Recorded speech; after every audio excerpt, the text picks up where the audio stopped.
ನೀವೇನೋ ನಿಮ್ fat loss journey ಶುರು ಮಾಡಿದ್ರಿ, ಆದ್ರೆ ನಿಮ್ ಬಾಡಿ ಏನಕ್ಕೆ ರೆಸ್ಪಾಂಡ್ ಮಾಡ್ತೀರಾ ಯೋಚನೆ ಮಾಡ್ತಾ ಇದ್ದೀರಾ? ನಿಮ್ ಫ್ಯಾಟ್ ಏನಕ್ಕೆ ಕಮ್ಮಿ ಆಗ್ತಿಲ್ಲ ಅಂತ 3 ಸೈನ್ಸ್ ಫ್ಯಾಕ್ಟ್ ಮತ್ತೆ ಸಿಂಪಲ್ ರೀಸನ್ ಕೊಡ್ತೀನಿ. ಅದಕ್ಕಿಂತ ಮುಂಚೆ ನನ್ನ ಪೇಜ್ ನ ಫಾಲೋ ಮಾಡೋದು ಮರಿಬೇಡಿ. ನಂಬರ್ 1 ಮೇನ್ ರೀಸನ್, ನೀವು ಕ್ಯಾಲೋರಿಕ್ ಡೆಫಿಸಿಟ್ ಡಯಟ್ ಮಾಡ್ತಾ ಇಲ್ಲ. ನೀವು ಎಷ್ಟೇ ಹೆಲ್ದಿಯಾಗಿ ತಿಂತಿದ್ರು ನಿಮ್ ಪೋರ್ಷನ್ ಕಂಟ್ರೋಲ್ ಮತ್ತೆ ವೀಕೆಂಡ್ ಬಿಂಜ್ ಈಟಿಂಗ್ ಸ್ಟಾಪ್ ಆಗಲಿಲ್ಲ ಅಂತಂದ್ರೆ ನಿಮ್ ಫ್ಯಾಟ್ ಕಮ್ಮಿ ಆಗಲ್ಲ. ನಂಬರ್ 2, ನಿಮ್ದು ಡೈಲಿ ಮೂವ್ಮೆಂಟ್ ತುಂಬಾ ಕಮ್ಮಿ ಇದೆ.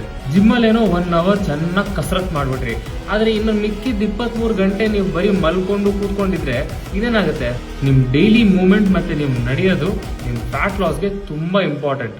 ಲಾಸ್ಟ್ ರೀಸನ್, ನಿಮ್ದು ಪ್ರೋಟೀನ್ ಕಮ್ಮಿ ಇದೆ ಆದ್ರೆ ಸ್ನ್ಯಾಕಿಂಗ್ ಜಾಸ್ತಿ ಇದೆ. ನಿಮ್ ಊಟದಲ್ಲಿ ಪ್ರೋಟೀನ್ ಕಮ್ಮಿ ಇದ್ರೆ ಮಸಲ್ ಮೇಂಟೈನ್ ಮಾಡೋದು ತುಂಬಾ ಕಷ್ಟ, ಮತ್ತೆ ನಿಮ್ಗೆ ಅದು ಫುಲ್ನೆಸ್ ಫೀಲಿಂಗ್ ಬರಲ್ಲ. ಈ ಸ್ನ್ಯಾಕ್ಸ್ ಜ್ಯೂಸ್ ಎಲ್ಲ ಕುಡಿಯೋದ್ರಿಂದ ಸರಿಯಾಗಿ ಕ್ಯಾಲರೀಸ್ ಬೀಳುತ್ತೆ.